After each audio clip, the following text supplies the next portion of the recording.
Hello, readers by eyes and by ears. This is Mari-chan, and welcome back to my YouTube channel. Can you hear my excitement? You should know why I'm excited, right? Because this is the last video being uploaded of us reading the Disabled Tyrant's Beloved Pet Fish Vol.3, also known as残疾暴君的掌心鱼宠by Xue Shan Fei Hu. And then we're moving on to the final volume. You guys, I am so ready to reach like the peak of this story and then, well, be done with the story. It's not that I don't like this story because I really, really do, but I'm so ready to move on to the next series because this has been so cute and fluffy, but I need some more stuff. So anyway, without further ado, we are covering, like I said, the last six chapters, 109 through 114. So I hope you all enjoy. Chapter 109, No Outside Fish. Yes, it's that room, said head eunuch Luo.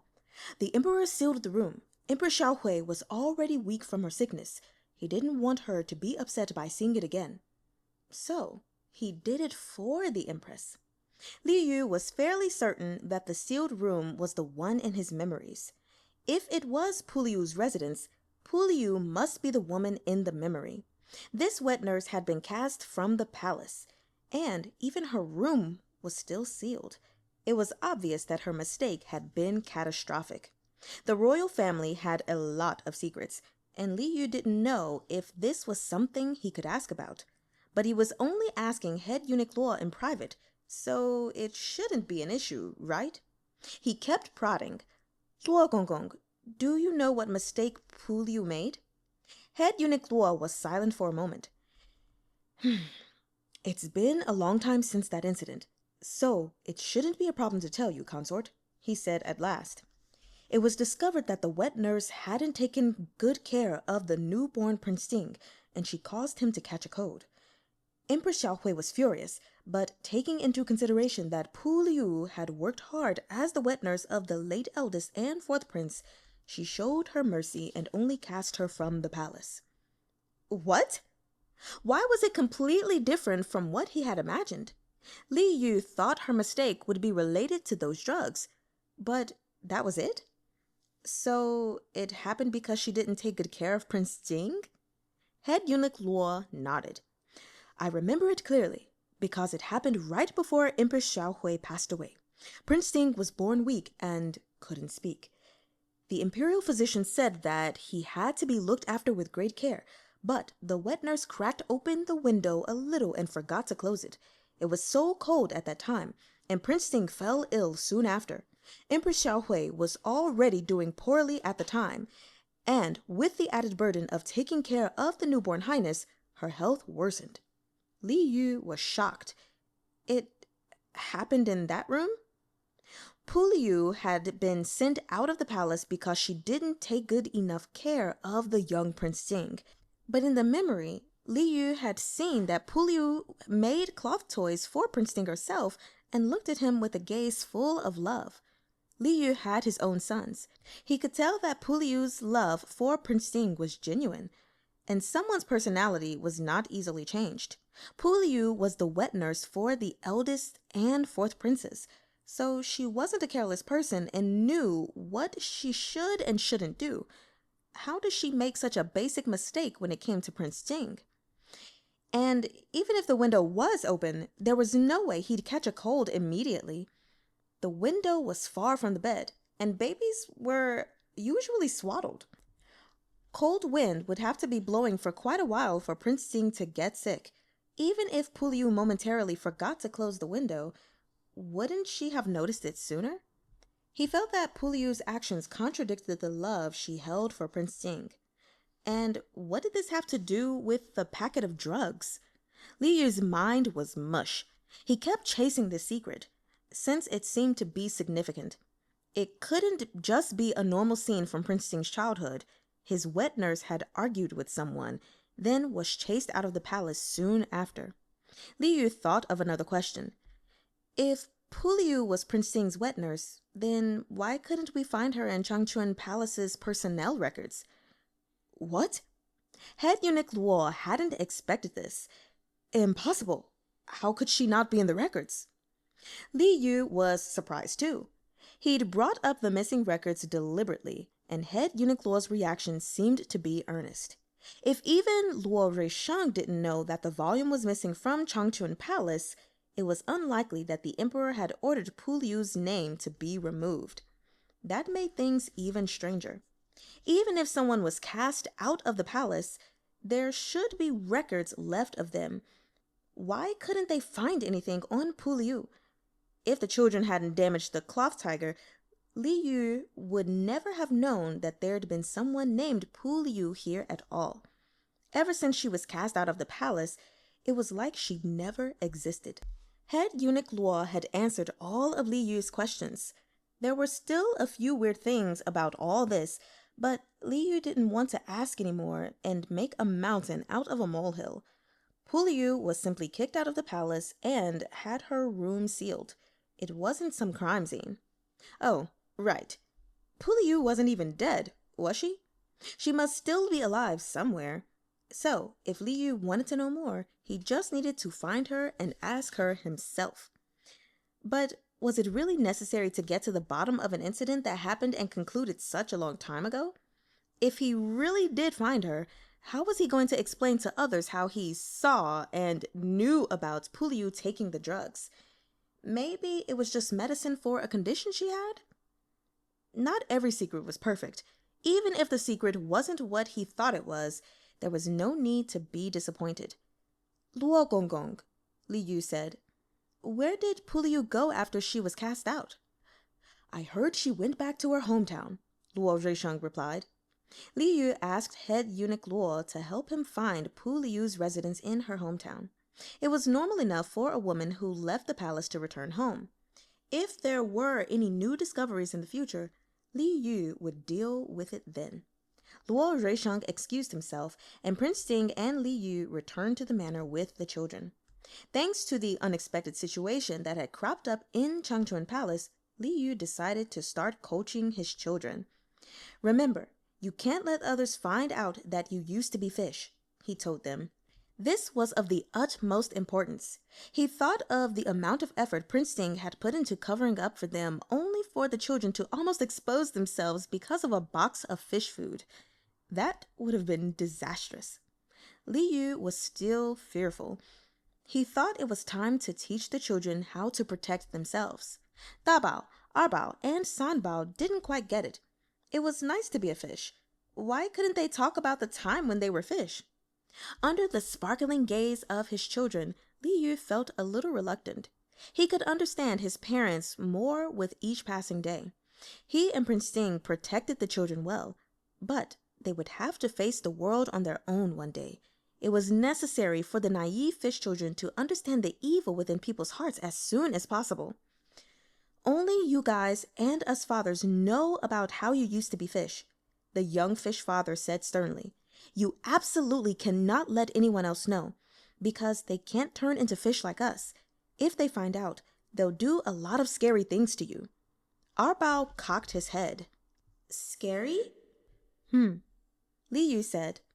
They'll call you strange and lock you all up, and then they won't let you eat anything or see your fathers. Dabao, Arbao, and Sanbao suddenly sat upright, nodding fiercely. Being locked up, with nothing to eat and not being able to see their fish father? That was truly quite scary. Li Yu was very satisfied with their reaction. In addition to not letting the fish children reveal their identities, he also had to make sure that they wouldn't be kidnapped by bad guys. Thinking about the latter situation made him a bit emotional. Touching upon his own experience, he sincerely said, If something happens to me and I can't be by your side, but someone uses my name to call out to you, then they're probably lying to you. Ignore them. Dabao, Arbao, and Sanbao were all confused again. It was hard to be a secret fish. What did he mean if Daddy wasn't by their side, but someone used his name? The fish children didn't quite understand. In any case, remember what Daddy said. Li Yu said, Ignore everyone unless Daddy says you can trust them. Dabao, Arbao, and Sanbao understood this, and they nodded. Sibao's hand was propped under his chin. His head nodded too. and then slipped down off his hand. Subao. Li Yu smiled slyly and nudged the little fish awake. Copy what Daddy just said 10 times. Subao trembled, feeling sorry for himself. Sob, I accidentally made Fish Dad angry. His face is so scary, but I don't know how to write yet. With Dabao's help, Subao wrote a page full of oa, then presented it to his fish father with his soft little hands. Fish father knew what Dabao's oa meant by now, and he would smile at him whenever he saw it. But when he saw Subao's oa, he wanted to beat someone up. Li Yu refused to let any of his fish children stay confused about this, so he reminded them whenever he could, and eventually even the slightly slower Subao remembered his fish father's words. Before long, Qinghe Junju, Yeshutsu and the Princess of Jinjue's daughter, turned 100 days old, and Ye Qinghuan held a banquet at the Chang'an Manor. Li Yu had promised to show up with his family and a school of fish. He planned to offer his congratulations first. After he'd seen the princess and Yeshutsu, he would turn into a fish once he couldn't delay it any longer. Then he would be a real fish, and the little fish next to him would be plushies. It was hard to tell real from fake, and Prince Ting would be responsible for covering up anything that happened. They would just say that he'd returned to the manor early. They'd always done things this way, and Prince Ting didn't object. Before they left, Li Yu strung the fish plushies together and was about to put them into the crystal bottle when he saw another bottle, exactly the same as his own, in Prince Ting's hand. Li Yu felt a little strange.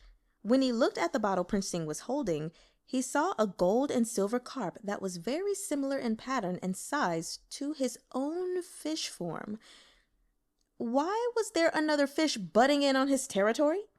Li Yu was alarmed, but Prince Ting put that bottle in his hand, then took out another, slightly smaller bottle from his sleeve with 4 small fish inside. He carefully transferred those fish to the bottle he'd handed to Li Yu. Li Yu realized these new fish were very similar in color to the fish children. Why did Prince Ting have these fish doubles in his possession? He mulled over it for a bit and finally realized that this was a stand-in Prince Ting had prepared for him and their fish children.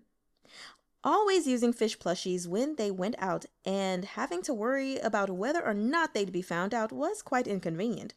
But if they brought live fish that looked similar to him and the fish children, then what was there to worry about?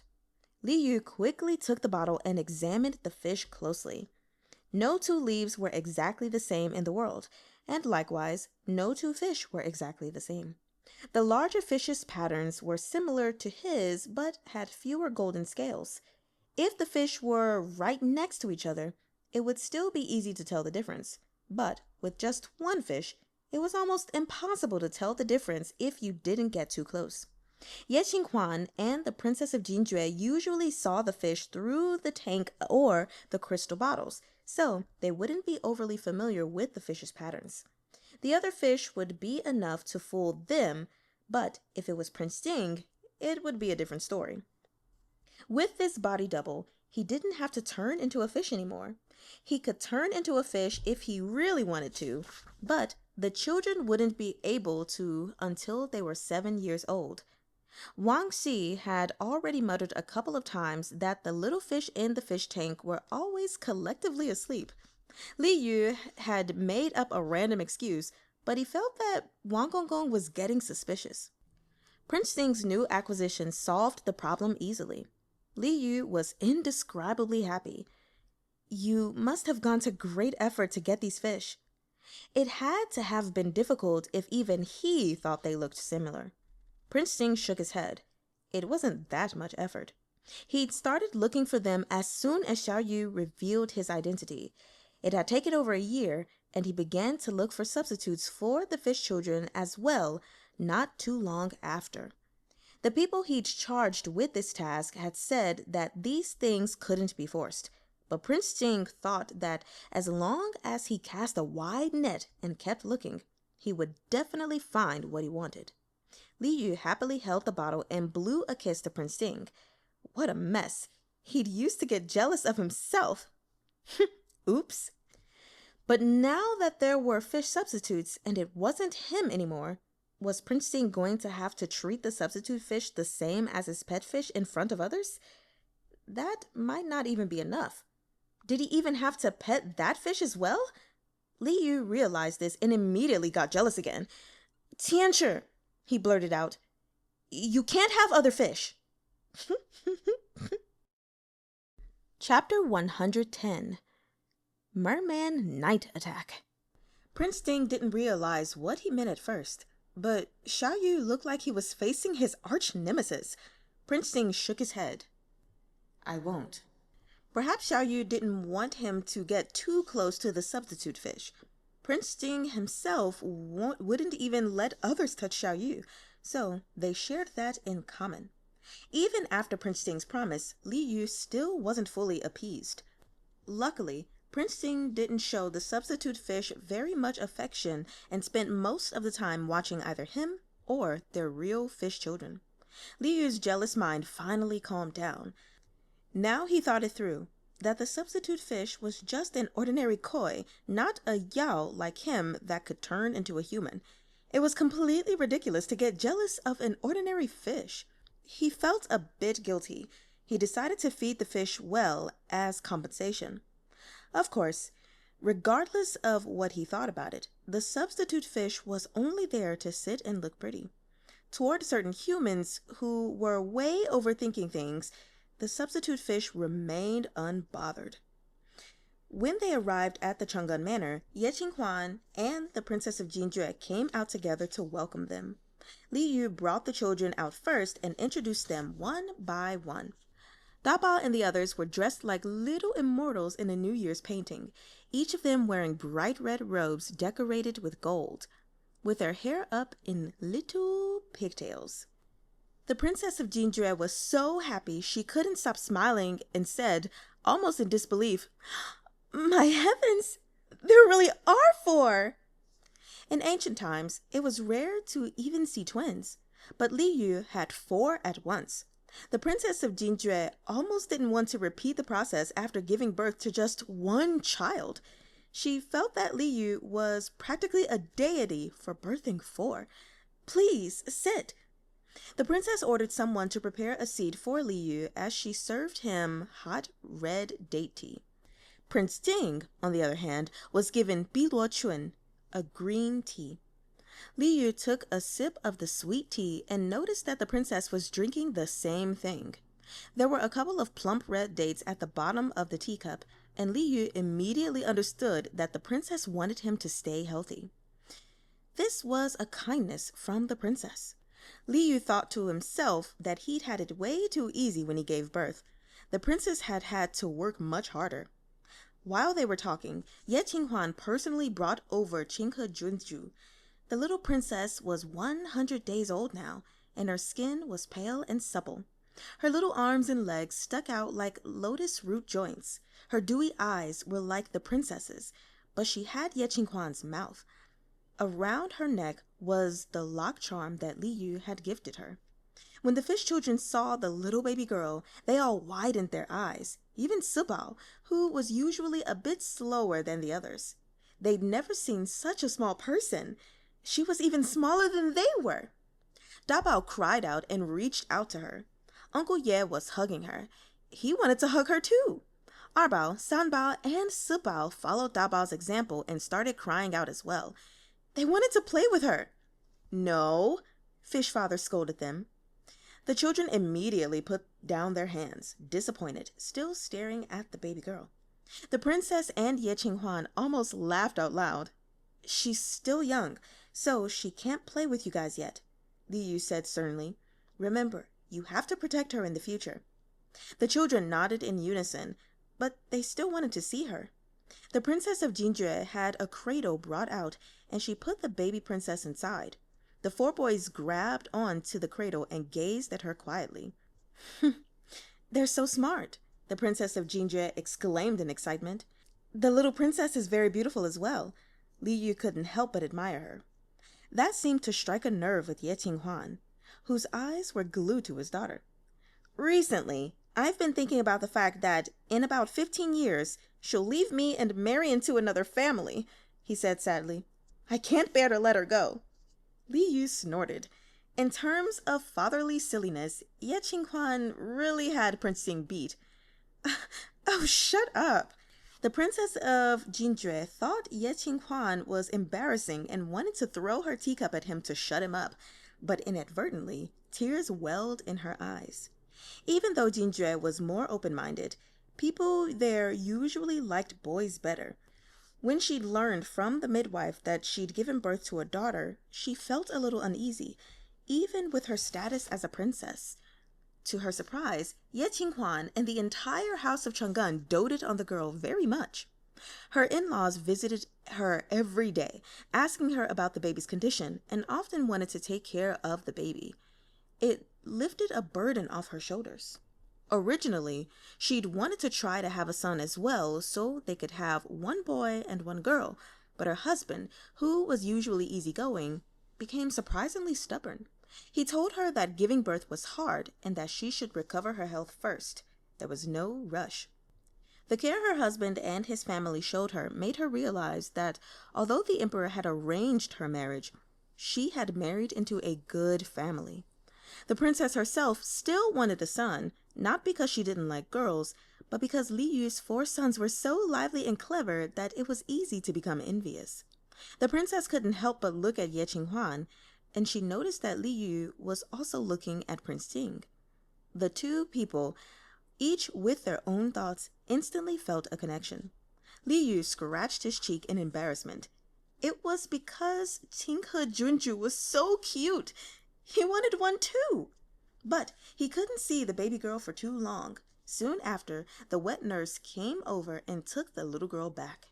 Li Yu learned from the princess of Jinjue that her daughter had caught a chill in the past few days and had only just recovered, so she couldn't stay outside for too long. The princess had been worried for several days because of her daughter's illness, especially since such a young child couldn't take medicine directly yet.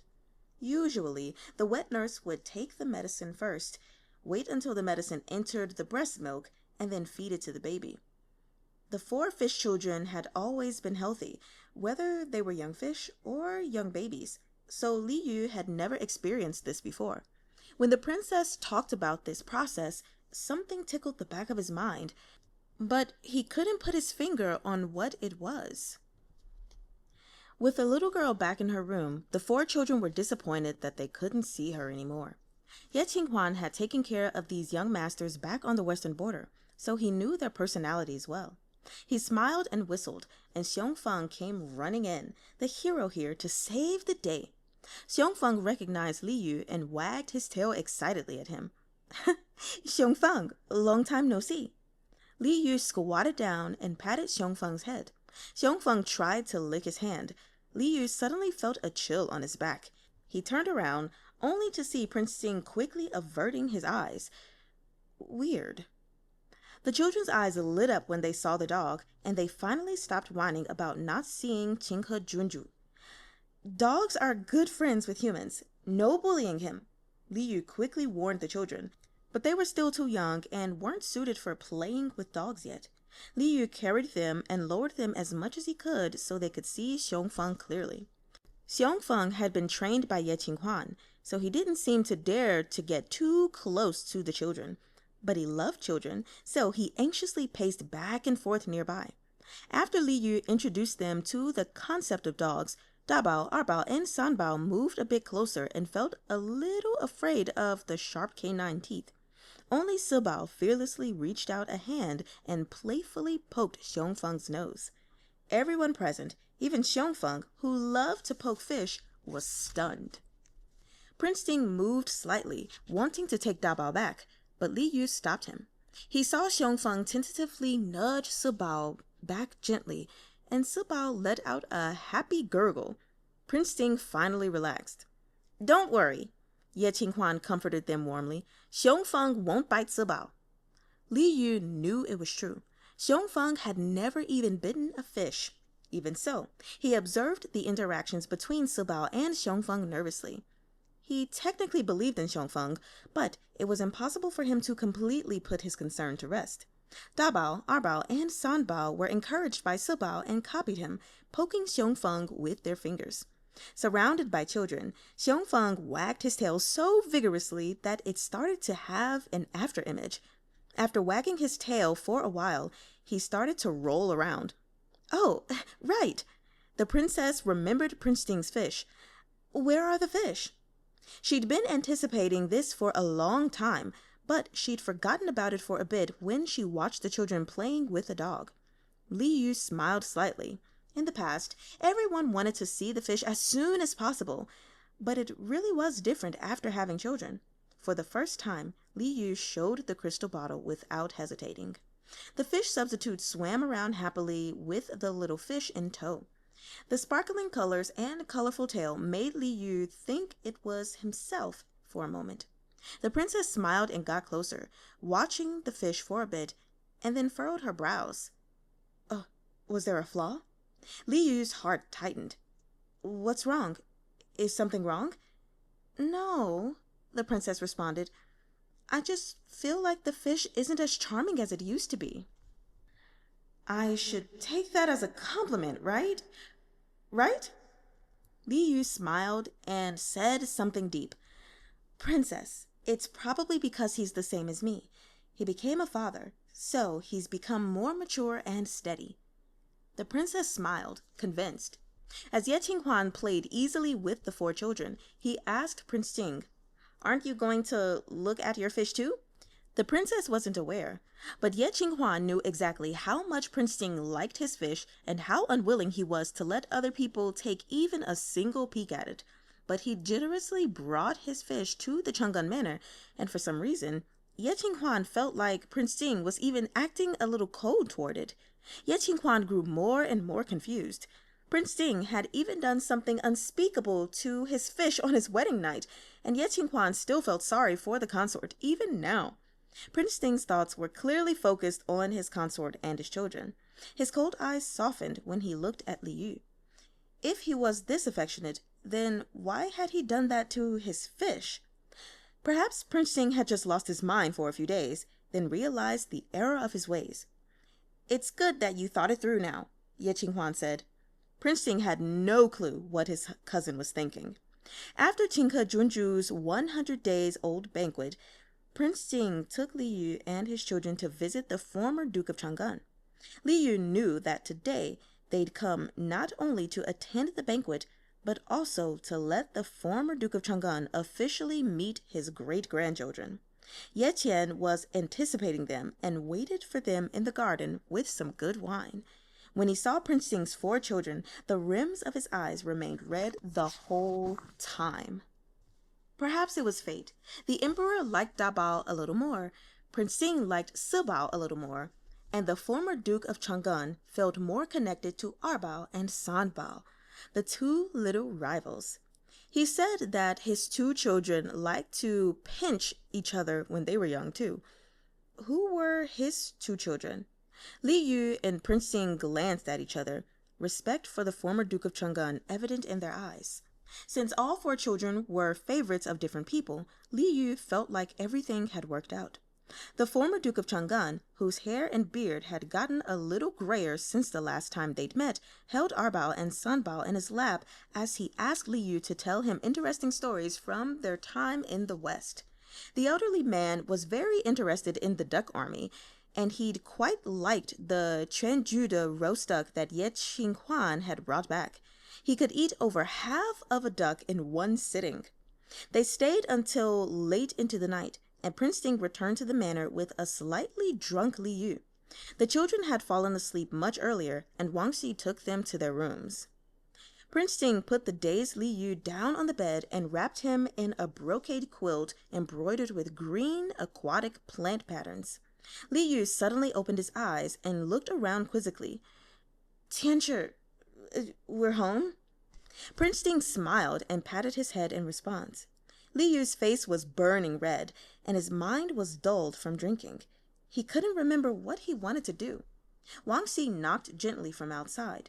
If he was this drunk, the consort might have a hangover the next day. So Wang Gongong came on Prince Ting's orders to deliver sobering tea. Prince Ting was going to go outside to bring the tea in and give Xiaoyu a cup, but Li Yu thought he was leaving and squinted in displeasure. In desperation, the drunk fish used the skill to keep Prince Ting there. Prince Ting only felt a gust of cold wind before a silver tail speckled with gold swept over and wrapped around his waist.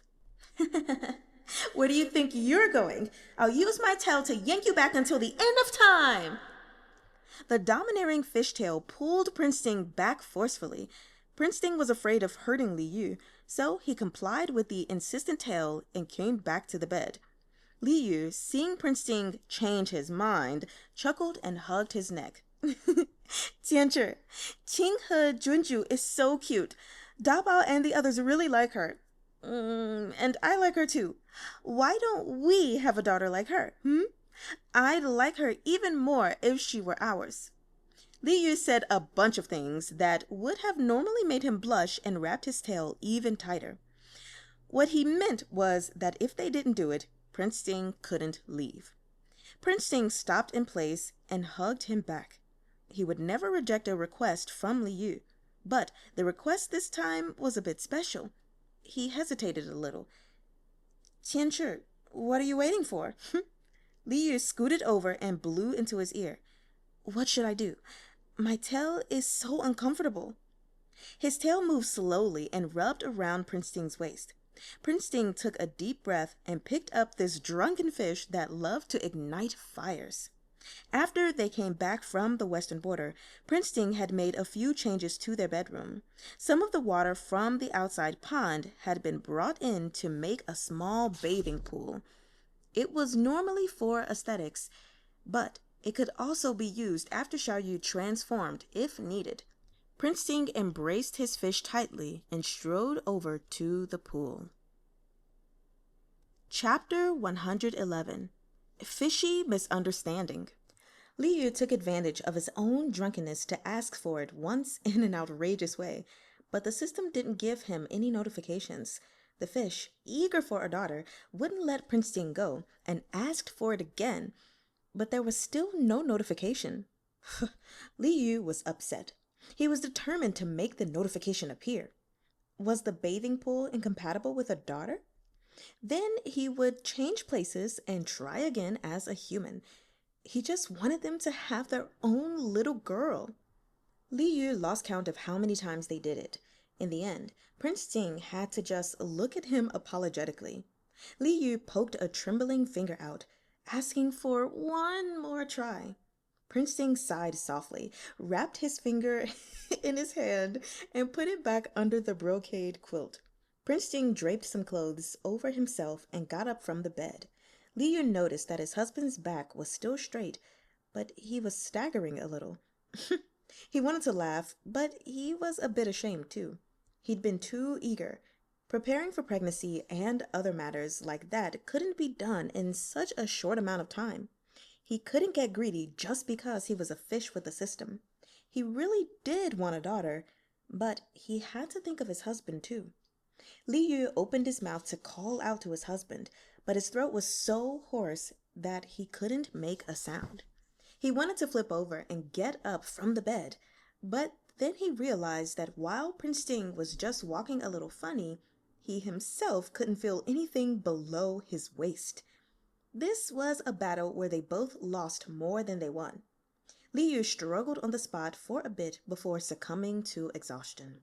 When he woke up in the middle of the night, he found that he had turned back into a fish and was wrapped in an aquatic plant blanket, lying on his silverstone bed in the crystal fish tank. Prince Ting had probably put him here after his time was up. His fish form helped him relieve some fatigue. He didn't know how long he'd been sleeping, but at least he didn't feel numb anymore. Li Yu reluctantly shrugged off the plant blanket and swam to the side of the crystal tank to look at his husband. Since he was feeling much better, how was his husband? The clear, bright moonlight poured in from the window, and the room was silent. But the bed was empty, and the person he wanted to see wasn't there. Huh? Had Prince Ting stepped out? Li Yu waited a little, but Prince Ting didn't come back. At last, Li Yu couldn't wait any more. He turned into a human to look for Prince Ting. Last night had been much too intense. His legs were still soft and rubbery when he stepped onto the ground, and he felt like he was floating when he walked. If he wasn't careful, he'd fall. He supported himself with the surrounding furniture all the way to the door and was about to open it when he heard someone saying quietly, "Your Highness, too much medicine will harm your body. Please think it over." "Yes, this servant understands. I won't say anything. I won't let the consort know." Li Yu had already noticed that it was Prince Ting and the servant discussing something outside. Usually, he wouldn't keep listening if it was something he shouldn't be listening to, but suddenly hearing, "I won't let the consort know," made him feel a bit awkward. Deciding not to listen was different from keeping something from him actively, and it seemed like Prince Ting was hiding the fact that he was taking medicine from him, and that he had done so before. He had to be on his guard a bit. Li Yu opened the door a crack silently and saw a shocking scene. Prince Ting took a bowl filled with dark liquid from a guard dressed in black and downed it without looking. After he finished, he coughed a couple of times, wiped his lips, and gestured for the guard to leave. From what the guard said, Li Yu pieced together that Prince Ting was taking medicine, but he didn't know what kind of medicine, and it could harm him if he took too much. After fighting a lengthy battle, his fish mind was filled with filth. He couldn't help but wonder if it was an aphrodisiac. Could it be that his husband was almost wrung dry and had to use medicine to keep up? He and Prince Ting had a great relationship, and their married life was peaceful. They always did it naturally, going with the flow. Could it be that it was actually difficult for Prince Ting and he had to rely on drugs to keep up with him? Remembering Prince Ting's weak steps just now, Li Yu did think it was a bit suspicious. He'd heard that when it came to these kinds of men's health issues, outer appearances had no bearing on it. Those who looked fine might still suffer from these problems. From emperors to commoners, this issue seemed to affect everyone equally. If that was the case, then it was no wonder Prince Ting wanted to hide it from him. After all, men could be incompetent in front of anyone but their spouse, especially this type of incompetence. Li Yu couldn't keep thinking about this. Prince Ting was about to come back in.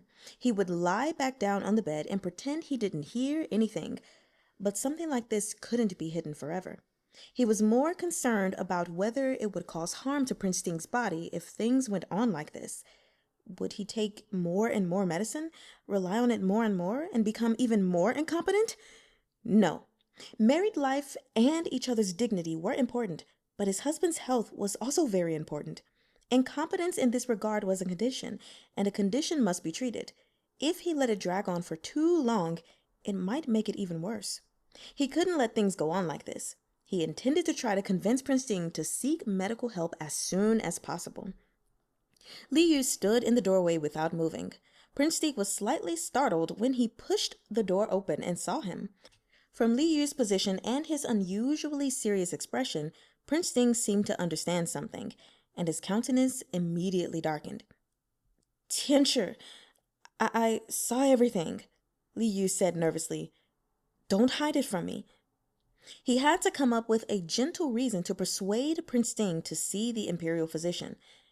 "It might be hard for you to talk about, but I'm more worried about your health. Prince Ting looked dejected. Perhaps he'd made preparations in case Li Yu found out. He hesitated for a moment, then reached into his sleeve and handed Li Yu a note. Li Yu knew that this was Prince Ting's explanation. He immediately opened it and read it. He felt he knew Prince Ting well after being married for over a year, and thought that Prince Ting had most likely taken medicine because of him. He couldn't let Prince Ting think that he was looking down on him in any way. He decided a long time ago that Prince Ting was more important to him than anything else, and he had to make Prince Ting understand that the right thing to do was to face it together. Li Yu already had a plan in mind, but he suddenly stopped when he saw the words on the paper. It was a short line. He read each word carefully, but he still didn't quite understand it. "Because I was born mute." Huh? What? Of course he knew that Prince Ting was mute. What did it have to do with taking medicine? Did being mute connect to how he was incompetent in that way? He'd never heard of such a thing. Li Yu looked back and forth between Prince Ting and the note and asked, confused, "What does this mean?" Prince Ting's expression changed from embarrassment to surprise. They both quickly realized something was off. Li Yu quietly whispered his suspicions about Prince Ting being incompetent in that regard, and he couldn't help but reassure him. "It's not a big deal." Prince Ting rubbed the spot between his brows. He'd assumed Xiao Yu knew what was going on, but Xiao Yu had actually misunderstood. But now that Xiao Yu had already discovered that he was taking medicine, he couldn't keep hiding it. As if afraid Li Yu would run off, he held his hand tightly in his own. They went to the table together, and Prince Ting wrote something down. The truth was far from what Li Yu thought was incompetence. It turned out that the medicine Prince Ting took wasn't to help with incompetence or to fix it, but for prevention. A contraception? Li Yu suddenly realized this must be the case. He couldn't help but feel angry at being deceived. No wonder there were no results, even though he'd been trying so hard for another child. Had he been doing useless work this whole time? Why? You know I want a daughter, but why? Prince Ting gripped his hand even tighter and glanced at the note. Because of this? Li Yu was so upset that he picked up the note angrily and read it again in front of Prince Ting. Prince Ting's body shuddered, and when Li Yu read those couple of words, he closed his eyes as if he was in pain. Li Yu's chest felt like it'd been hit. When he returned to his senses, he realized what he was reading. Because I was born mute. Born mute. Born mute. The belated epiphany came. Li Yu finally understood. You're afraid? Li Yu let go of the note, trembling, and slowly fell back into a chair. Prince Ting was born mute. Since he was born that way, it was very likely that it would pass on to their children. He took contraceptive medicine because he was worried about this. But Dabao and the others are fine. You didn't... As Li Yu spoke, he realized that Dabao and the others were different. He wasn't aware when he got pregnant, and Prince Ting even less so. Who would have thought that two men could get pregnant? Naturally, they didn't try to prevent it, so he got pregnant and gave birth. At that time, he took a risk that he didn't even know about. What would he do if Dabao or one of the others had inherited Prince Ting's muteness? That was a possibility that was painful to consider. Luckily, their 4 children were fine. But what about in the future? Prince Ting had taken measures against it, so Li Yu never received any system notifications. He wanted a daughter, but it was impossible to get pregnant. "I'm sorry," Prince Ting wrote. "I asked the imperial physician and Liao Kong as well. The imperial physician said that just because these 4 children were fine doesn't mean that future ones would be. Liao Kong said that even though you're a carp spirit, the children are also mine." Since the children could look like him, there was a possibility that they could be mute as well. Prince Ting had no way to guarantee that their future children wouldn't be mute, so he could only make sure that they had no more children. He silently wrote, "Not being able to speak is painful." Instead of letting a child suffer a painful life after being born, why let a child lead such a painful life in the first place? Li Yu was stunned and speechless. Just a couple of calm lines revealed the pain Prince Ting had deep in his heart and had never spoken about. Prince Ting couldn't speak, and who knew this pain better than he did? He knew it well. He didn't want his children to go through it. They couldn't take the risk even if there was the slightest possibility, because if Li Yu got pregnant again, they wouldn't give up the child. Not getting pregnant was the only way to cut off all possibilities. Prince Ting, seeing how Li Yu didn't react, almost couldn't control the panic and anxiety he felt.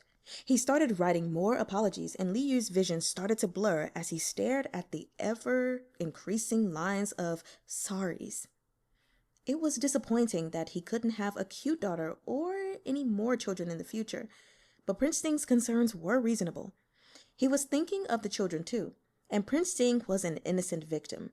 He shouldn't have to apologize like this. Li Yu stopped his hand and prevented him from writing any more. He said seriously,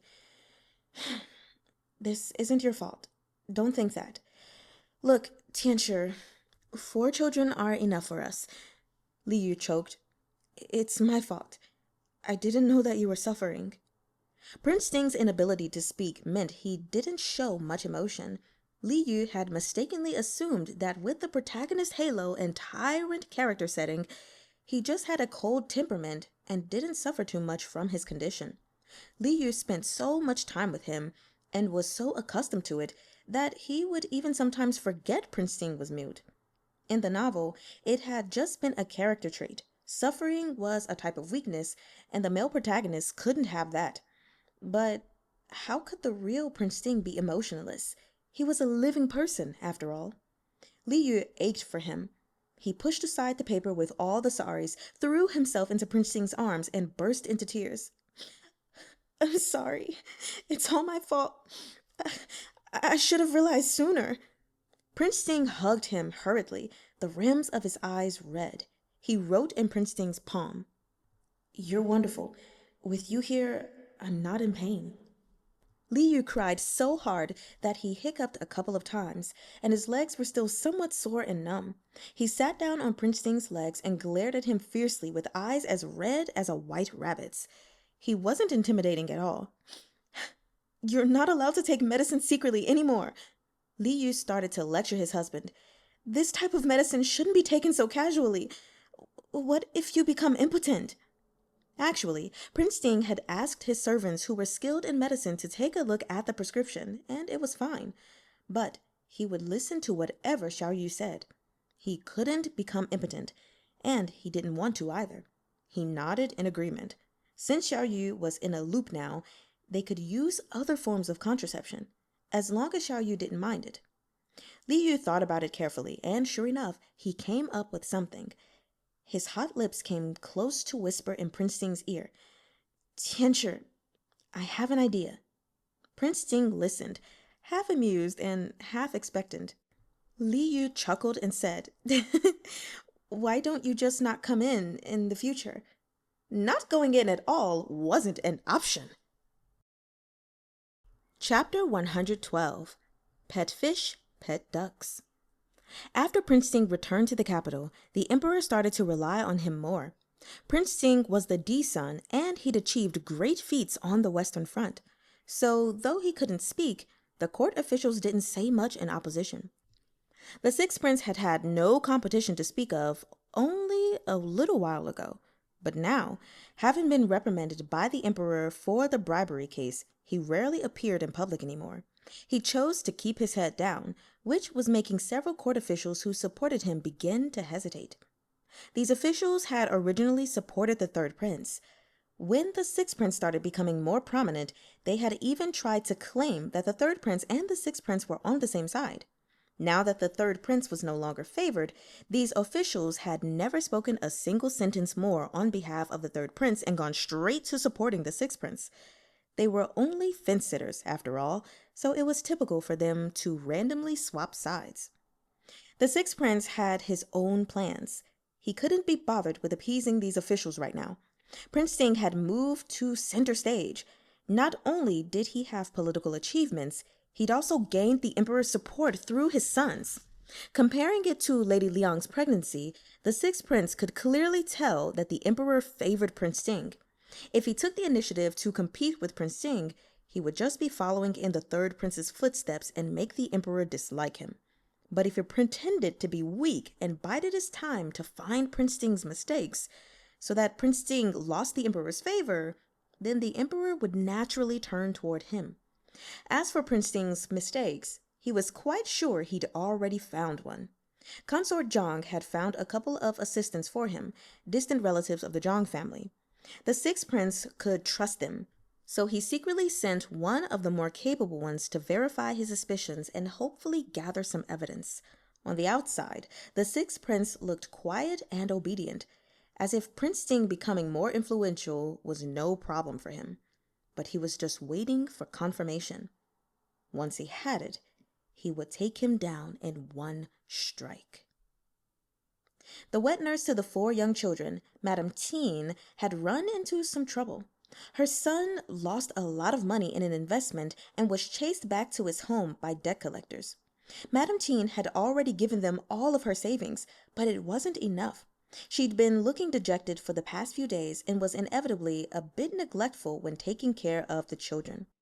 She made a lot of mistakes, and though they weren't huge mistakes, it was enough for Prince Ting. She knew she had erred, and she knelt to beg Prince Ting to not let her go from the palace.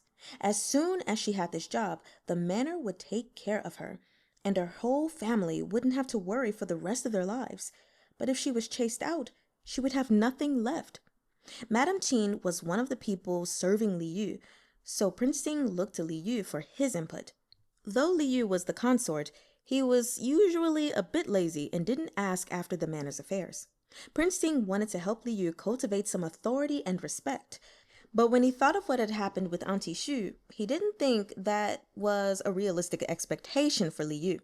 Prince Ting could essentially guess what Xiao Yu would do, so he might as well let Xiao Yu collect some good karma. Prince Ting handed the reins over to Li Yu. Li Yu took the olive branch he offered. The Fishy consort didn't really want to manage anything, because power and status often turned couples against one another. Li Yu thought that staying away from power would lengthen their relationship, but the fish scamming system had given him the quest, share the country, so he couldn't just keep loafing around. Since he couldn't hide, then he should face it bravely. Li Yu took one tiny step in the direction of being the lady of the house, trying it out carefully. He would start with Madame Teen. The manor had clear rules, so it was easy to follow them and hard to make mistakes. Li Yu remembered that Madame Teen had a good temper and was quite meticulous, so why did she start messing up? Is something wrong? Li Yu asked patiently. Why do you keep making mistakes? Madame Teen felt her nose sting. She was just a servant, and the children didn't need her milk anymore. The consort only needed her to help look after and play with the children. In all honesty, she didn't have much work to do every day, even though she was still being paid a wet nurse's salary. The fact that she kept making mistakes in spite of this made her feel extremely ashamed to face the consort. But not only did the consort not seem to mind, he asked her what was wrong. Even if she lost all her dignity, she couldn't keep it in anymore. She broke down and cried, telling him everything that had happened with her son. Li Yu asked for the amount, and Madame Teen stated a large sum of money. Li Yu thought for a moment. There is an easy solution, he decided. Since you're Dabao and the other's wet nurse, the manor will always support you. We can give you this amount of money right away and deduct a portion of it from your monthly salary. Li Yu meant that he would lend money to her on behalf of the manor and have her repay some of it every month. He might not have an eye for antiques, but he knew that his husband, who gave him a bunch of priceless gems to play with, was very rich. That amount of money wasn't much to Prince Ting, but to Madame Teen, it was life-saving money. Saving a life was better than honoring someone with a grave after the fact. And he wasn't giving it to her for nothing. It was essentially an interest-free loan. Since she would pay back some of it every month, Madame Teen had no need to be troubled or feel embarrassed. Prince Ting had given him the full authority to handle this matter, so it would have been simple enough for him to ask Prince Ting to immediately pay off the debt. However, he felt that now that he was the consort, he had to give it some more thought and consider the case more carefully. Madame Teen had made mistakes, so it wasn't fair or right if he just repaid her debt. What would the other servants think? That they could take advantage of him by making mistakes? Compared to whom to help and how to help, the manor's authority was still very important. That was why he chose to lend her money instead. The manor wouldn't lose anything, and Madame Teen would be overcoming this difficulty on her own. Meanwhile, outsiders would see the humanity of Prince Ting's manor. Madame Teen was overjoyed with this arrangement and wrote a promissory note on the spot. After Li Yu and Prince Ting took a look at it, Li Yu had Wang Xi file it away. Li Yu glanced at Prince Ting and added, "If others in the manor have similar difficulties, please tell His Highness and he will make the proper arrangements." Prince Ting unconsciously curled his lips into a smile. He'd wanted to give his consort a chance to cultivate some authority through this incident, but the consort gave the chance to him instead. Wang Xi felt quite sure that this was for Prince Sting's sake. To the rest of the country, Prince Sting had a reputation for being strict and harsh. It hadn't mattered much in the past, but now that the emperor valued Prince Sting, Wang Xi was afraid that Prince Sting's reputation would be a burden. If they did as the consort said, then his reputation would become a positive one. Wang Xi expectantly waited for his master's response, and Prince Sting's glance told him, "Do it." Wang Xi made the arrangements immediately. Since she'd made mistakes in taking care of the children, Madame Qin still had to be punished to placate the masses. Li Yu had a problem with the manor's minimum 30 strokes of the board rule, though, so he waited to take this opportunity to change that as well. In the past, he'd been a lowly pet fish, so the most he could do was act cute. It wasn't particularly useful. Now that he was the consort, he had to take advantage of his new power. "Tianchi, let's make some small adjustments," Li Yu discussed quietly with Prince Sting. "The first offense will incur 10 strokes, while the next one will incur 30. How does that sound?" At first, he wanted to cut it down to 15, but he was afraid that if he directly said 15, Prince Sting would think it was too large of a reduction. Li Yu decided to be a bit cunning and started with 10 instead. Prince Sting, of course, guessed exactly what he was thinking. He pursed his lips and wrote, "First offense is 15 strokes. The next offense is leaving the manor." It was reasonable that the punishment for the next offense was higher.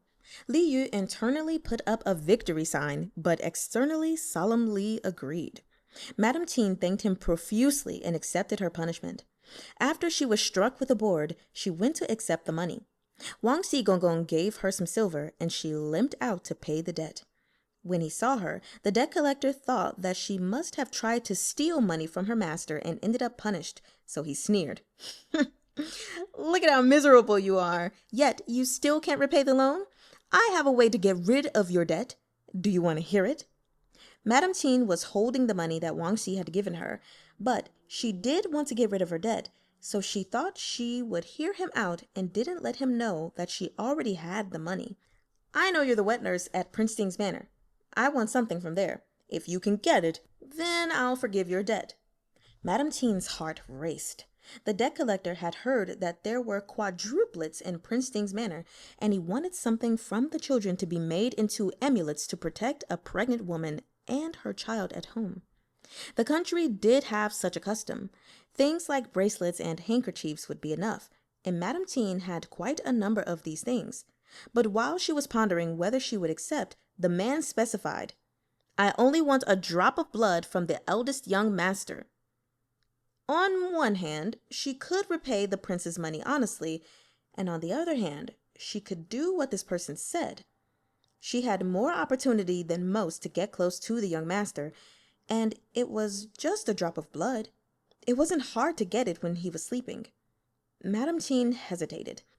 When she reached her hand into her robes and felt the money the consort had given her, she gritted her teeth. The consort had been kind enough to help her. How could she hurt the young heir in return? She didn't know what this man's intentions were, so she calmed down and decided to delay him. She said that she needed to think about it and then immediately fled back to Prince Sting's manor and knocked on the door to Prince Sting's study. The candles in the study stayed lit until late night. After she left, Wang Xi went in and didn't leave for a while. The next day, Madame Qin found the debt collector and said she was at the end of her rope, so she was willing to help. His eyes looked triumphant. Madame Qin wanted to do it herself, but the debt collector insisted. "Take me to the manor. I'll do it." She knew he didn't trust her. She had to do as he said. She snuck him in by pretending he was a relative who was just here to ask the manor for a job. After a couple of questions, Wang Xi agreed to let the man enter the manor. As soon as he entered, he was almost dazzled by all the water in the manor. Madame Qin smiled and said, "His Highness loves fish, and this was prepared for Master Fish." The man nodded indifferently. It was known in the capital that Prince Sting liked his pet fish. Prince Sting's manor was heavily guarded, and they were both patted down several times before the man was finally brought into a courtyard. For some reason, there were 2 fat ducks in this courtyard, making a racket. As the man stepped in, the 2 ducks flew toward him and started pecking at him. The man lifted his hand to hit them, but Madame Ting quickly said, "You can't. This is the consort and the children's pet duck that they brought from the Western Front. If either are injured, the guards will find out. You'll be beaten if they lose a single feather." Pet fish and pet ducks. What kind of manner was this? The 2 Western ducks were powerful. They pecked him until it hurt. But for the sake of his plan, he had to just endure it in silence. Madame Ting slowed down and led the man into an inner room. There was a child lying on the bed, facing away from them. She quickly walked in, calling out softly, "Young master?" The child rolled over, still asleep. From a distance away, the man glanced at the child's face and matched it up mentally with the portrait he'd received. He was confident now. The child was about to wake up, so he quickly asked Madame Ting to lull him back to sleep again. When the child fell asleep, the man took out a handkerchief from his sleeve and put it over the child's face, holding it there for a bit. Madame Ting thought he was going to hurt the young heir, so she hurriedly rushed over to save him. The man pushed her aside and removed the handkerchief once it had been there for long enough. The handkerchief wasn't placed tightly over the child's face, so it wasn't dangerous. But there was thorn apple pollen on the handkerchief that would make a person fall unconscious. Once the man saw that the child was properly asleep, he took out a silver needle and white porcelain bottle from his sleeve. Madame Ting collapsed to the ground, unable to look. After he'd collected the blood, the man took a silver bracelet from the child's arm and left. All of this was viewed by everyone waiting in the room. "Is he gone?" Li Yu was holding Dabao in his arms and gestured at Prince Ting. Prince Ting nodded. Dabao was sitting in his fish father's arms, afraid to even breathe too loud. He'd just seen what happened and immediately understood what fish father said about people being scary. Dabao knew that he was still too young and couldn't do anything, though, so he simply remembered that man's face and thought he would tell Emperor Grandpa later. Once Prince Ting made sure it was safe, he rang the jade bell. Wang Xi soon brought Madame Ting in. She stood there, her eyes downcast. Prince Ting ordered Wang Xi to rip up the promissory note as a reward, and she thanked him profusely. The child lying on the bed jumped down and joined them in the room where Prince Ting was waiting, where he took out a bottle of liquid and skillfully wiped his face. The chubby little face that had looked the same as Dabao's suddenly turned into an adult's. Even his voice became an adult's voice. This was actually a man with dwarfism who was about the size of a child. He was a special guard under Prince Ting's command, and Prince Ting had called him over to work with Madame Ting and Wang Xi on a particular scheme. The guard made his greetings and raised his head. Li Yu's eyes shone with respect. He felt like this guard was incredibly skilled. He looked a lot like Dabao, and their differences in figure were impossible to see when he was lying down. It was more than enough to trick a man who'd never seen Dabao before and had to rely on a portrait to identify him. "Did you change your appearance?" Li Yu asked excitedly. He'd transmigrated, turned into a fish, and even given birth, but he'd never thought he'd be able to witness such skills in his lifetime. The guard paused and smiled. "I don't know what you mean by change. I just used some makeup. It was nothing but a small trick." "Even so, that was amazing. How did you do it?" Li Yu couldn't be stopped when he was curious.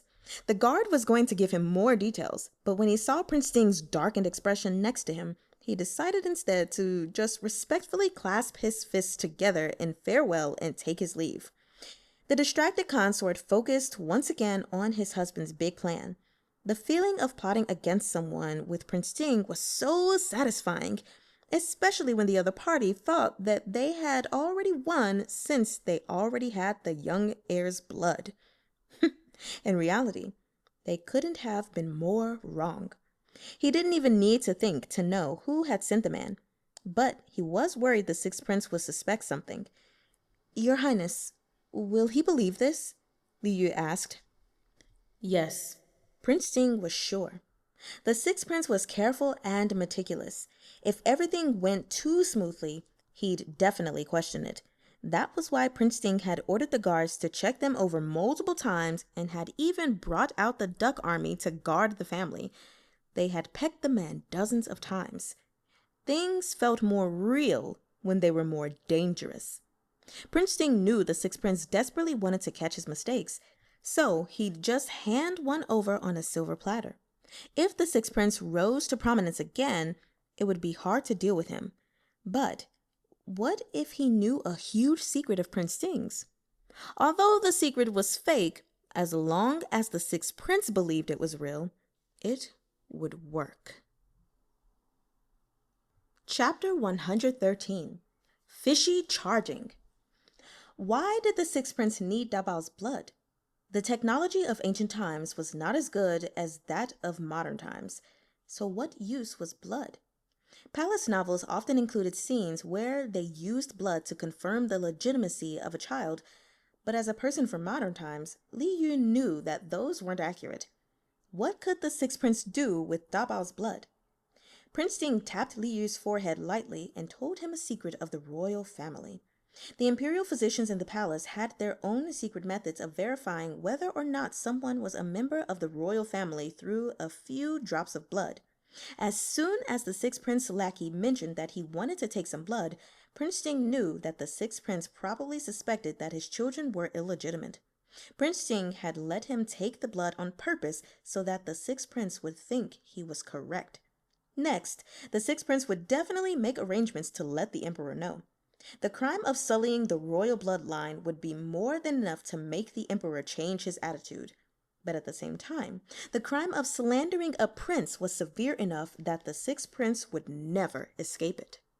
Li Yu and Prince Ting waited patiently for the sixth prince to make a move, but unexpectedly, he retreated again. As expected of the most patient and slippery boss. Though he'd suffered a lot of losses and faced a lot of mistakes at Prince Ting's hands, he could still keep calm and bide his time until the best moment. May he bide his time until he turns into a large turtle, Li Yu thought. 2 months later, the annual hunting festival was approaching. The hunting festival, as the name suggested, was a large-scale hunting event the royal family organized in ancient times. There was a well-known joke that the founder of a country was good at fighting, while the emperor who maintained it was good at hunting. It went to show how important hunting was in an emperor's career.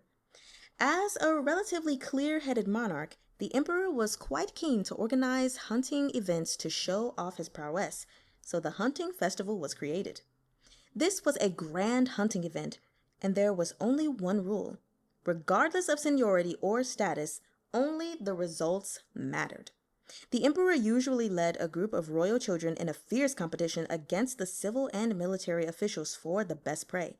Those who ranked highly would receive praise and rewards from the emperor, and those who performed outstandingly would receive promotions, even if they were from a humble background. The hunting festival was basically a shortcut to success. Everyone knew that if you performed well, the emperor would pay attention to you. Even children as young as 7 or 8 years old would bravely pick up their bows and arrows to rush to the grounds with everyone else. But there were some who didn't want to participate in this event that everyone else enjoyed. Prince Ting rarely went hunting. In the hunting festivals of previous years, he always stayed in his manor instead. Usually, Ye Qinghuan would go on Prince Ting's behalf to just go through the motions.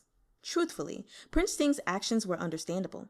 After all, what was the point of a prince with a disability making an outstanding showing for himself? Nobody considered it rude that he didn't go. Instead, they thought it was how things should be. The emperor never said much about it either. Though seniority didn't matter in the hunting festival, the emperor still took first place every year. In the past, second place had usually gone to the second prince or sometimes the third prince. That wasn't really a surprise. The ranks further down were the ones people fought for. But the situation had changed drastically this year. The second prince had gone insane, and the third prince was abandoned, and the sixth prince was a dark horse who'd made a breakthrough. Everything seemed to be settled, but then Prince Ting, who was not at all preferred and should never have been an option for Crown Prince, went to the Western Front and came back, and things changed again. As the only prince in the country who had achievements in both politics and military exploits, as well as the noble status of a D-son and 4 lively, healthy gongzi, being born unable to speak was no longer a big deal. Especially as Prince Ting's oldest son was one of the emperor's favorites. Every time Dabao entered the palace, he would sit directly in the emperor's lap. All of these were clear signs of Prince Ting's sudden rise to prominence. Though there was a saying that princes were not easily given the title of prince, it wasn't difficult to tell who had lost favor permanently as opposed to a brief fall. It was obvious when you compared him to the Marquis of Ping and the Marquis of An. Prince Ting's title was, perhaps, special and indicated his place as the emperor's favorite. Clever people would quietly pay attention to the rankings of this hunting festival, as once the rankings were determined, it might be obvious who was going to become the crown prince. Even the emperor was looking forward to it, but Prince Ting, who rarely participated, still said that he didn't want to join in this year and planned to stay in the manor with his consort and play with the children. The emperor couldn't let things go on like this. He'd seen the battle reports from the western border. He knew that Prince Ting could lead troops and even fight bandits. What was wrong with some hunting? With a darkened expression, the emperor ordered head eunuch Luo to send a message that no matter what, Prince Ting must participate in the hunting festival and was not allowed to shirk that responsibility. Prince Ting had no choice but to head to the hunting grounds with Li Yu. They were afraid that something would happen to the children if they were left at the manor, so after some discussion, they decided to take them along. There would be imperial guards to keep them safe at the hunting grounds. Prince Ting would also bring enough people to look after the children, and since they couldn't really walk yet, there was no danger of them running around when they got there. With the children's whereabouts decided, all that was left was to prepare. There were special robes for hunting. Prince Ting made Li Yu a set of white riding robes with gold hems in advance. It was a proper narrow-sleeved, short outfit that looked quite dashing. As soon as he put it on, Li Yu thought he was so handsome that he nagged Prince Ting to wear a matching one. He was drooling at the thought. A prince and his consort had to wear matching clothes for such an occasion. At Li Yu's encouragement, Prince Ting didn't just have an outfit made for himself. He also commissioned little riding clothes for the 4 children. When the hunting festival rolled around, Prince Ting put on his matching set of black riding robes with a jasper belt around his waist and a violet gold hairpiece. With his handsome face and upright figure, he and Li Yu were truly a match made in heaven. The handsome, attractive riding outfits the adults wore were shrunken down for the 4 children, making them look round and cute. Dabao was wearing a little golden riding set and little leather boots. His round body made the clothes bulge, and he wobbled dreadfully with every step, making Li Yu nervous. He could already stumble around on his legs and say a couple of words at a time, slowly but clearly. The imperial physician and the wet nurse both said that boys usually started talking later than this, so the little heir was already doing very well. Arbao and Sanbao were wearing riding sets of gold mixed with silver. They couldn't walk yet, and they couldn't talk as well as Dabao could either. Dabao held onto the wall and started to move, but Arbao and Sanbao rolled on the ground like 2 shining balls and clung to Dabao's boots, insisting that he drag them along with him. Dabao didn't treat the 2 with disdain. His little face showed a seriousness that was inconsistent with his age, and he raised his stubby legs to step forward with all his might, but he still couldn't move. Li Yu and Prince Ting both laughed. Sibao, who was wearing a handsome black riding set with silver trim, sat in his fish father's arms and giggled non-stop. But his great joy ended up bringing him sorrow. As he laughed, Li Yu blinked at him and put him down. Scatterbrained, Sibao was the one least interested in his human form, and he felt the same way about walking. Compared to Dabao's seriousness, Sibao put in almost no effort. He let the soles of his feet touch the ground for just a moment and then plopped onto the ground with his butt, reaching his arms out and crying, "Ah!" for his fish father to carry him again. Now that Li Yu had put him down, he wasn't going to pick him back up again. Sibao stared at him with his eyes that looked like Li Yu's, then copied Arbao and Sanbao by holding onto Dabao's legs. Dabao had suddenly gained another brother as a pendant. Li Yu laughed. Wang Xi had already brought the horse over, and Prince Ding put the children in the carriage first. Wang Gongong was in charge of taking care of them, so when the children were safely in the carriage, Prince Ding, in a good mood, pulled his consort onto his horse and wrapped his arms around him, slowly trotting beside the carriage. Li Yu kept mumbling that sitting in the front made him look childish, but when the horse started running, he screamed immediately. When they arrived, Prince Ding and his family first headed to the dragon tent to greet the emperor. The emperor was quite satisfied with how tactful Prince Ding was and whispered a few sentences to him. This was the first time Li Yu had participated in such a large-scale event. To avoid any mistakes, he stood politely behind Prince Ding. The emperor gave him a few words of encouragement as well. He seemed very wise and powerful at the moment, but when he saw the children wearing neat riding sets beside Li Yu's legs, his demeanor changed. He couldn't help but laugh out loud. "Dabao, are you going to hunt today as well?" The regal emperor transformed into a kind grandpa. He scooped Dabao up with one arm, smiling. "Grandpa, hunting," Dabao said crisply. Once Dabao learned how to talk, Li Yu had tried to teach him the proper way to address the emperor, but grandfather was still difficult for a child to say. The emperor used this as an excuse to permit Dabao to keep calling him grandpa. He thought it made them seem closer. The emperor was happy that Dabao knew to be ambitious at such a young age and had a thought to teach Dabao archery himself. But such a small child didn't have the arm strength to hold a bow. The emperor ordered Luo Ruisheng to find a slingshot and swapped archery for shooting. Dabao's chubby hands fiddled with the string, not knowing what to do. The emperor stroked his beard and was about to teach him how to use it when he remembered that his son, Prince Ding, was still waiting for him. Without the emperor's permission, Prince Ding could not move. "You can go. If you don't place well, don't come back to see me," the emperor ordered expectantly. Prince Ding nodded and met Li Yu's gaze. The emperor's edict for them to participate in the hunting festival had come unexpectedly, and Li Yu didn't know how to ride a horse. Prince Ding gave him a few last-minute lessons, but Li Yu still wasn't very good at it, so it wasn't likely that he would achieve much this time. And the children had come as well, so one of them had to look after them. They couldn't both hunt. They'd heard that the sixth prince had arrived before them and had already been at the hunting grounds for an hour. He had gathered a lot of game and was among the highest ranked so far. "Tianchi, don't worry, go ahead." Li Yu cheered for his husband, encouraging him on his way out hunting.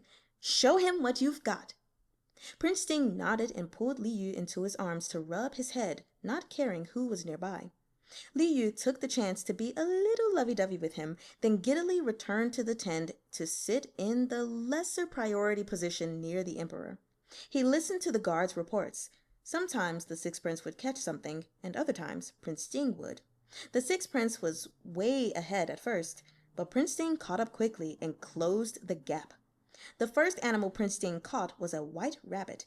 It was still alive, with only the skin on its leg damaged by an arrow.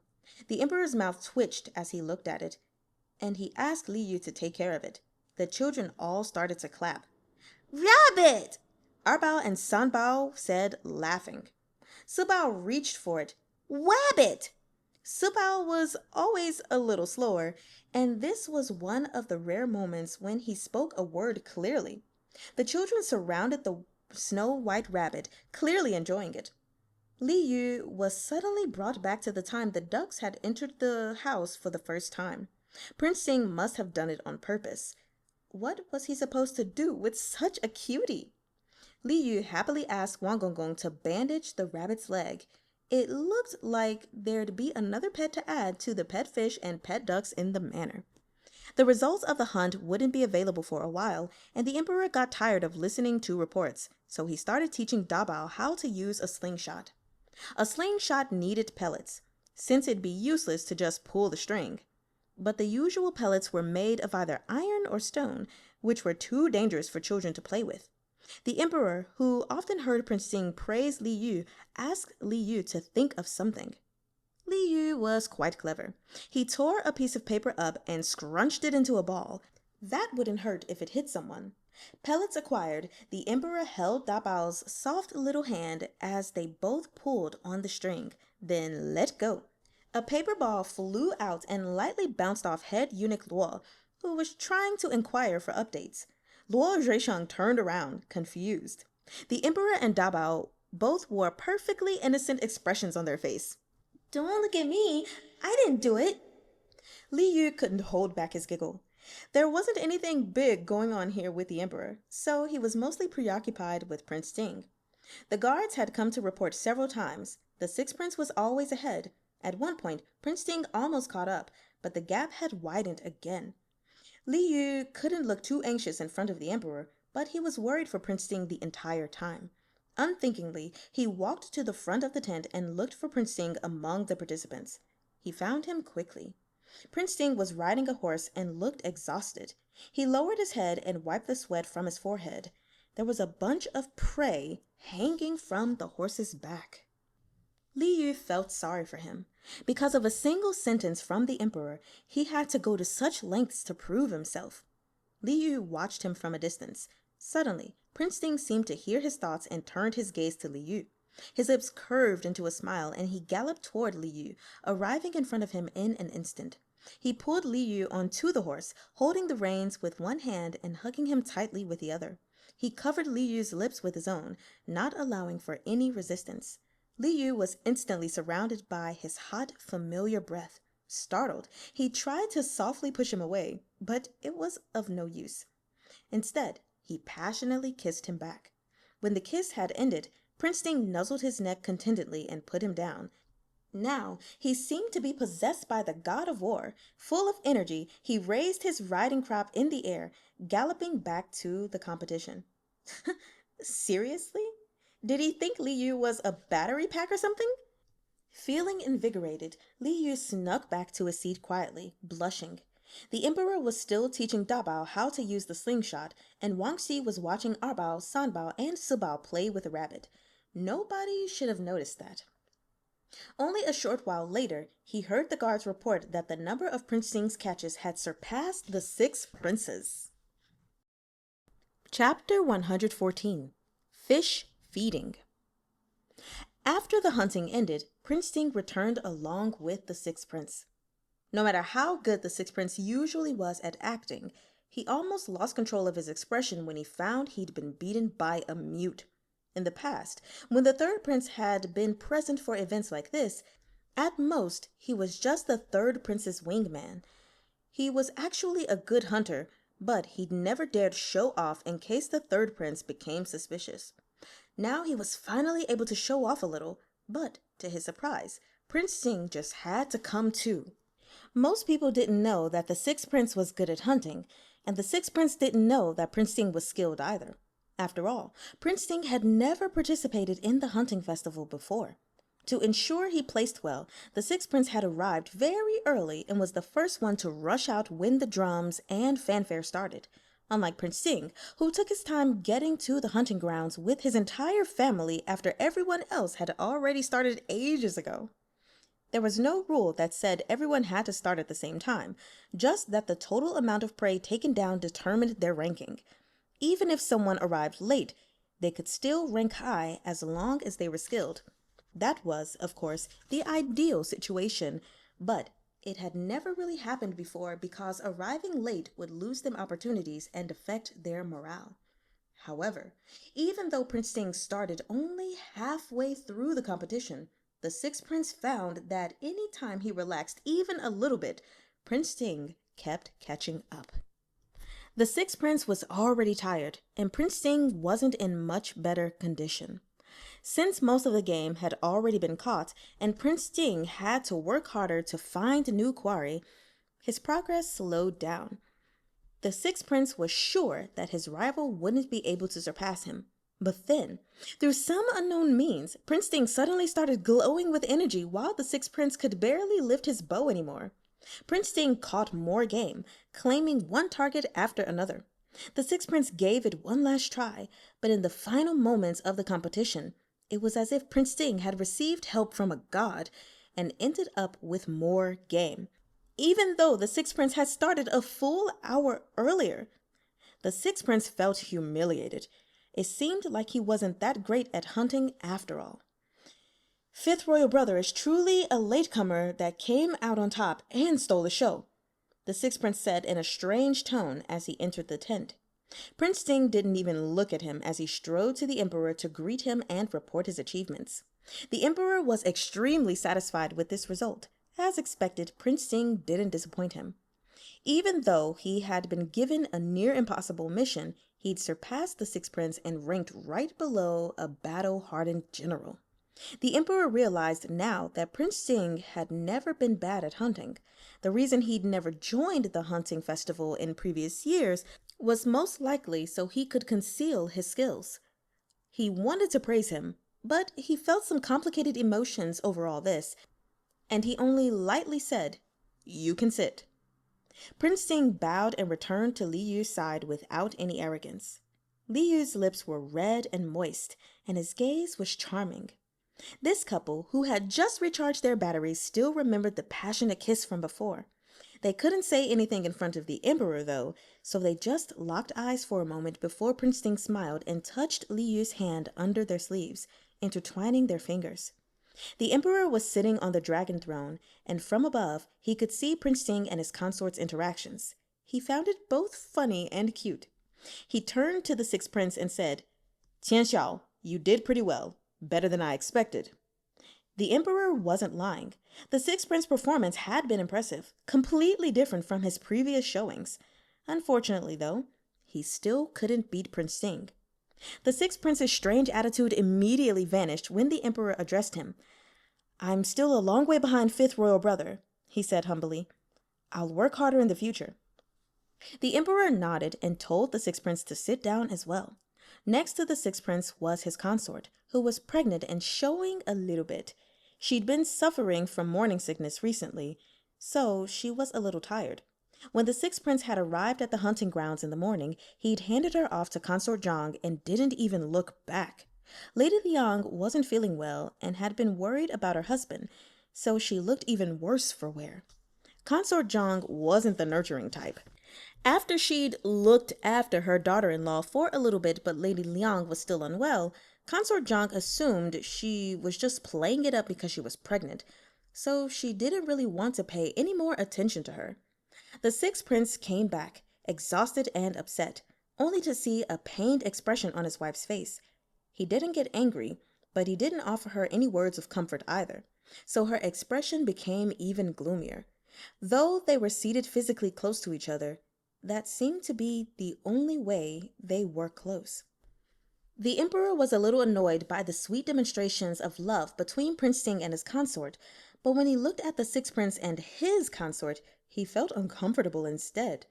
But the Emperor didn't want to interfere with his son's family affairs, so he ordered his servants to bring in all the game from the hunting festival. The meat had been roasted by the imperial chef and cut into pieces, waiting on silver plates for the Emperor to hand out as rewards. There was a trick to this. Usually, the festival's participants would offer their first catch to the Emperor. If the choice was good, they could earn the Emperor's favor, and the Emperor would reward the cooked meat back to them. The general who'd ranked just above Prince Ting had presented a deer, and the Sixth Prince presented a hawk. Though the Sixth Prince hadn't beaten Prince Ting, the hawk still gave him bonus points when it was brought to the table. The Emperor rewarded the general with roasted venison and the Sixth Prince with roasted hawk, but he didn't reward Prince Ting with anything. Li Yu kept listening, but he didn't hear his husband's name. He wondered what Prince Ting was going to offer. Li Yu waited to quietly ask him, but then he remembered that Prince Sing's first catch had been a rabbit, the manor's new pet. The rabbit had been reported to the emperor, and the emperor had asked him to handle it. Other people had deer and hawks, but his husband offered a live rabbit? Rabbits were so cute.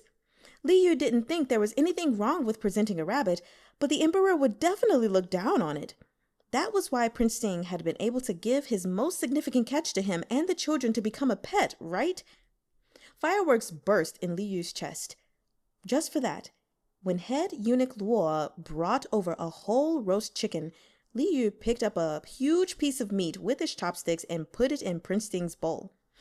Arbao, Sanbao, and Sibao picked up one roasted chicken leg together. Li Yu didn't help them because he wanted to see how they would try to eat it. The children each only had a single small white tooth, about the size of a grain of rice. They rubbed their singular tooth back and forth on the chicken leg for a long time without scraping off any meat. Meat! There was good food, but they couldn't eat it. The children were so agitated that they were about to start wailing their heads off. Li Yu took out a small silver knife he had prepared in advance and sliced off pieces of meat from the chicken leg, placing them on a plate. Li Yu had only sliced off half the meat when Prince Sing took the knife from him and started doing it himself. As expected from the tyrant male protagonist who could hunt successfully in the face of adversity, he sliced much faster than Li Yu did, and in a short while had a full plate of meat. The three children opened their mouths wide, waiting for Daddy to feed them. Prince Sing picked up a piece with his chopsticks and was about to feed one of them when Li Yu hurriedly said, "Wait!" Prince Sing paused for a moment. Blushing, Li Yu copied the children and opened his mouth wide too. Prince Sing immediately understood. He couldn't help but smile when he saw the adults and three children with blinking eyes and large mouths, like chicks waiting for food. Without any hesitation, he fed Li Yu the meat that was meant for the children. Li Yu ate the meat off the silver chopsticks and glanced at the three children proudly. "See? He likes me the best." Fish Father took away the fragrant meat. The children were about to cry. Li Yu was a little embarrassed. He hurriedly stuffed some meat into Arbao's mouth. The tears were still welling up in Arbao's eyes, but his fat, chubby cheeks started moving up and down rapidly. Sanbao and Sibao, seeing that Arbao could eat, but they couldn't, became even sadder. Li Yu and Prince Sing had wanted to feed each one, but Arbao came to a strange conclusion after he ate the meat. Prince Sing gave Fish Daddy meat, and Fish Daddy gave him meat. Shouldn't he give some to Sanbao next? Arbao liked Sanbao, so he nodded as if he understood. He took out a piece of saliva-covered meat and stuffed it into Sanbao's mouth.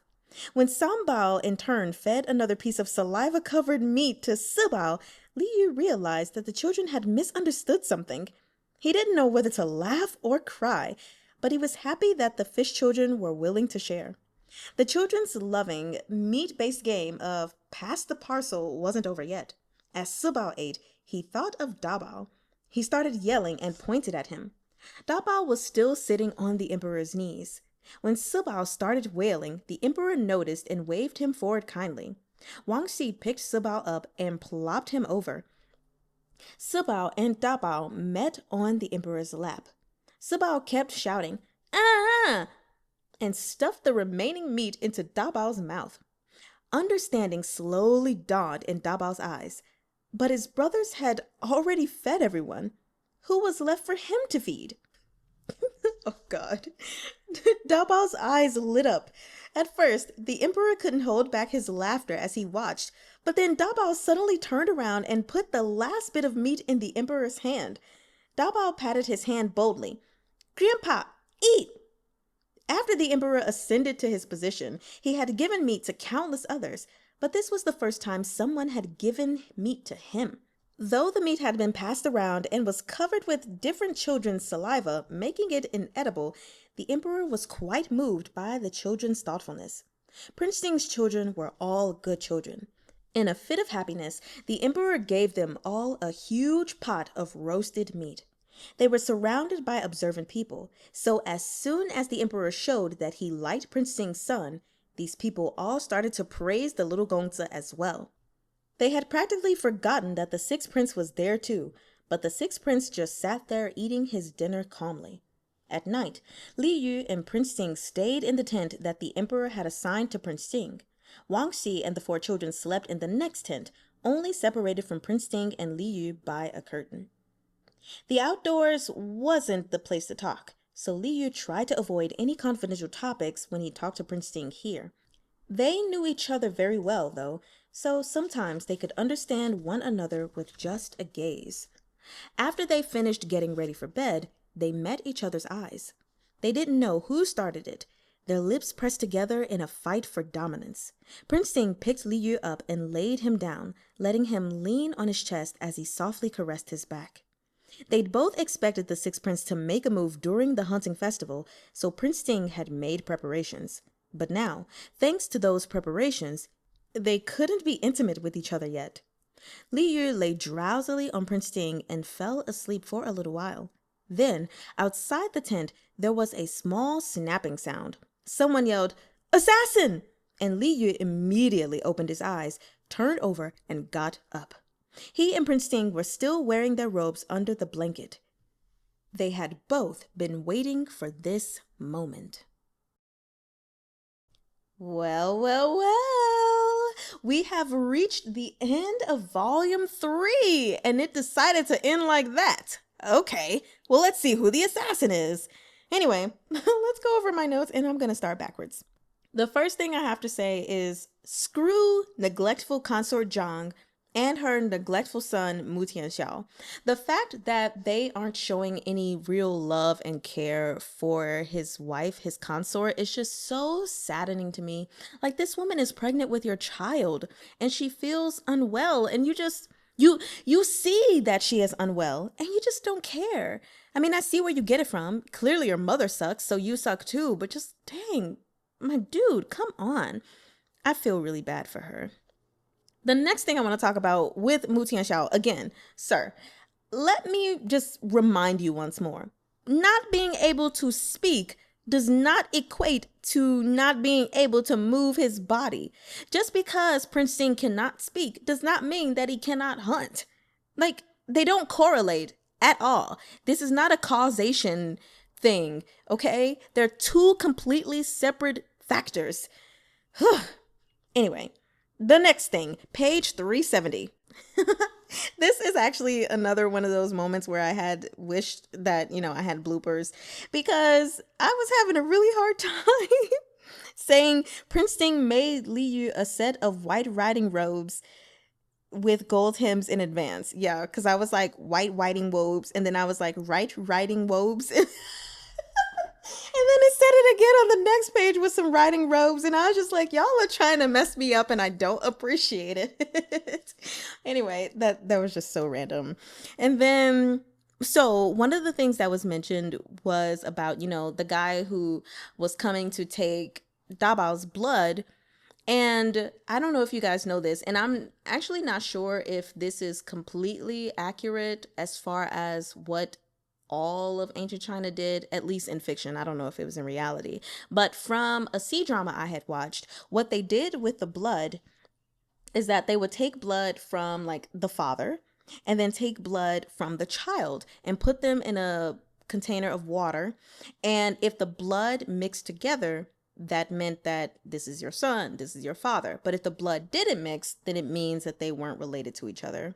So that was just interesting to see that mentioned, because I've only seen that happen in one case, and that was in My Heroic Husband, which is a great C-drama, like to this day, still one of my favorites, and I've watched it so many freaking times.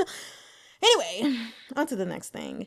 What I really appreciated about these last 6 chapters is when we got that moment, even though it was kind of sucky to hear that Prince Sing was basically taking contraception so that they couldn't have another child, it was just really nice to see him vulnerable for a moment and talking about his fears of having another child, and them turning out to be mute.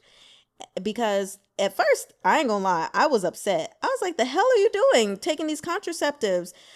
And I still feel that way, at least without talking to Liu about it first. But hearing him talk about, just how painful of an experience being mute was, I was like, oh, like, I understand. I totally understand. So I'm not upset with him anymore. I was literally only upset for like a split second.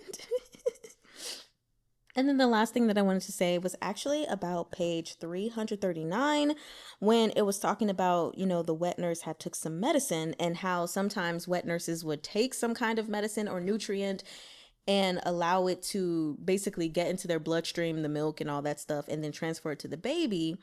I was wondering if maybe that wet nurse was, I don't know, trying to take some kind of medicine that could cure Prince Sting's muteness. Am I being too hopeful here? Should I not be hoping for something like that? I don't know. But that was just my thought. I feel like before this series is over, which we only have one book left, that he's going to be able to talk. And he just has to. I mean, he doesn't have to. I have nothing against muteness, but I just feel it in me bones. You know what I'm saying? So we shall see. Anyway, I hope you all enjoyed these last 6 chapters. I hope you enjoyed this volume, period.